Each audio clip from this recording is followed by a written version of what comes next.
একাধিক বিন্দু বা রেখার সমন্বয়ে কি কেবল ছবি তৈরি হয়, নাকি আর্ট শুধুমাত্র তাই যা সাজানো আঙ্গিক পেরিয়ে পৌঁছে যায় এক বিশাল দিগন্তে? এডওয়ার্ড মুনস বলেছিলেন, ছবির মাধ্যমে ছড়িয়ে দিতে হবে কিছু মানবিক উপাদান। আর সেই ইঙ্গিতের পথ ধরে চিত্রশিল্পী ও বিশেষজ্ঞ চিকিৎসক সঞ্জয় ঘোষের ছবির পঞ্চম একক প্রদর্শনী অনুষ্ঠিত হয়েছে চারুবাসনা সুনয়নী চিত্রশালায়। চিত্রকলায় তিনি কোনো প্রাতিষ্ঠানিক শিক্ষার মধ্য দিয়ে যাননি। এর ফলে আঙ্গিক ও প্রকরণে তিনি কথাবদ্ধ নিয়মের বাইরে থাকতে পেরেছেন। আসলে ছবি যখন আমরা আঁকি, ছবির কতগুলো বেসিক উপাদান আছে, এলিমেন্ট। যেমন একটা তার মধ্যে লাইন্স, একটা হচ্ছে ফর্মস, আবার হচ্ছে কালার। এইগুলোই আমাদের ছবির মূল উপাদান।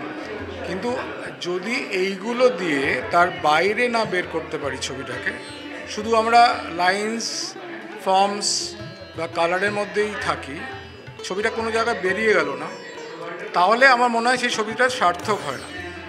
বিদেশি যারা বিখ্যাত ছবি এঁকেছেন, মানে মুঙ্ক খুব বিখ্যাত ছবি, যার স্ক্রিম বলে ছবি আছে, যেটা মানুষ চিৎকার করছে ভয়, তা উনি যেটা বলতেন যে আমি ছবি আঁকবো কিন্তু ছবিটা একটা হিউম্যান এলিমেন্ট, মানবিক উপাদানের দিকে পৌঁছে যাবে, নাহলে ছবিটা আমরা দর্শক বা চিরকালীন করতে পারবো না, মানে ক্লাসিক করতে পারবো না। সেরকম হেনরি মুর খুব বিখ্যাত ব্রিটিশ কালচার ছিলেন, উনিও এটা বলতেন যে শুধু যদি আমি একটা গড়ন আঁকলাম, তার থেকে যদি কোনো কালারে না, আমরা যদি এতে না পৌঁছতে পারি, মানে জায়গায় না পৌঁছতে পারি, তাহলে কিন্তু সেটা সার্থকতা পায় না। তো আমার ওই ছবি আঁকার সময় যদিও এখানে অনেকটা বিমুক্ত ছবি, অ্যাবস্ট্রাক্ট ছবি আছে, কিন্তু তবু আমি ওইখান থেকে মানুষকে অন্য জায়গায় নিয়ে যেতে চাই বা নিজেও যেতে চাই। শিল্পী হিসেবে এটা তার স্বাতন্ত্র্যের উৎস।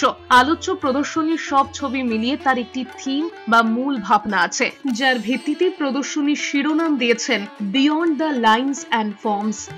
এখানে 42টা ছবি আছে, 42টা বিভিন্ন মিডিয়াতে আছে। যেমন ওয়াটার কালার আছে, যেমন মিক্স মিডিয়া, মানে ওয়াটার কালারের সঙ্গে প্যাস্টেল বা পেন ইঙ্ক এগুলো মেশানো হয়েছে।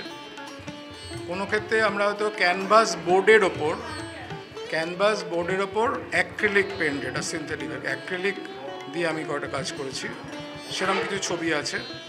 কিছু আছে হ্যান্ডমেড পেপারের ওপর, কিছু আছে শুধু পেপারের ওপর, মানে এমনি নর্মাল পেপার, কিছু ফেব্রিয়ানো যেটা ওয়াটার কালারের আলাদা পেপার। তো এরকম বিভিন্নভাবে আমি কাজগুলো করেছি আর কি।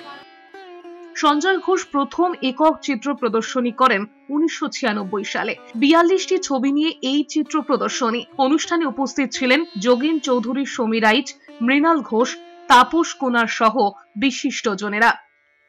ওনার ছবি আঁকা প্রায় গত বেশ কিছু বছর থেকে দেখছি। প্রথম বিষয়টা হচ্ছে যে একজন ডাক্তার হয়ে উনি যেভাবে শিল্পচর্চা করেন, এইটা সব থেকে প্রাথমিকভাবে আমাদের কাছে ভীষণ অবাক হওয়ার মতো। কারণ আমরা খুব একটা জানি না বেশি ডাক্তাররা ছবি আঁকছে, তাই তো। এবং শুধু ছবি আঁকছে না, উনি মানে ক্রমাগত প্রত্যেক বছর কয়েক বছর পরে পরেই এক্সিবিশন করেছেন। এর আগের এক্সিবিশনটা ছিল একাডেমিতে, তো এখানে তারপরে আমাদের এইখানটায় উনি করলেন।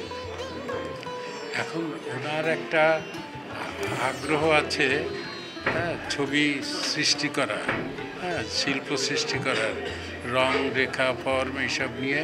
এবং এখন একটা বিবর্তনও ঘটেছে। আগে যেভাবে উনি আঁকতেন তার থেকে সরে এসছেন একটু। এইবারের ছবিতে বেশি ফর্মের বিষয় দেখতে পাচ্ছি, একটু অ্যাবস্ট্রাকশনের ভাগটা বেশি। কিন্তু আমার কাছে সব থেকে উল্লেখযোগ্য সবসময়ই লাগে যে এরকম একটা প্রফেশনের মধ্যে থেকে ছবির চর্চা করায়, এই বিষয়টা আমাকে সব থেকে বেশি টানে ওনার বিষয়ে।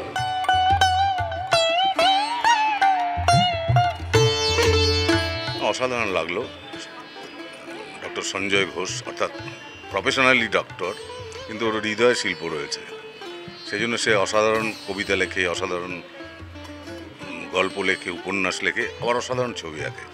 অসাধারণ একজন শিল্পী। এবং আমার মনে হয় প্রত্যেকের মধ্যে যে শিল্পী সত্তাটা থাকে, ওর এই ডাক্তারির ব্যস্ত জীবনের পাশে সেটাকে সুন্দরভাবে এগিয়ে নিয়ে চলেছে। এটা প্রায় পঞ্চম প্রদর্শনী ওর। অসাধারণ কাজ, যারা দেখবেন সবার খুব ভালো লাগবে। ক্যামেরায় অশোকের সঙ্গে বিউয়ের রিপোর্ট, এস নিউজ।